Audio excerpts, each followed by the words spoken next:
مرة تانية كان في شابة عندها 22 سنة، وعندها دايمًا لمّا كانت بتروح تلعب في الgym كانت بتحس بنوع من أنواع الضعف، ومش قادرة تكمّل النوع من التمرين بتاعها.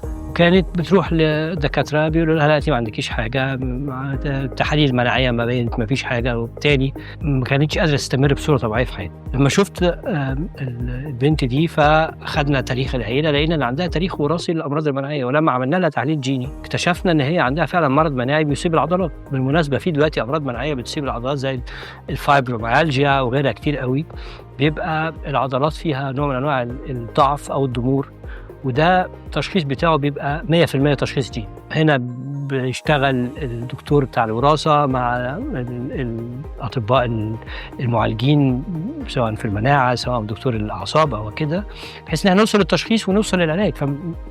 وبيبقى تشخيصها صعب من الclinical picture بتاعتها أو من الصورة بتاعة المرض أو اللي ظاهرة عليها الأعراض بتاعتها بس، بيبقى مستحيل أو بالتحاليل التقليدية. فهنا لازم يبقى في دور للوراثة الطبية كبير جدًا.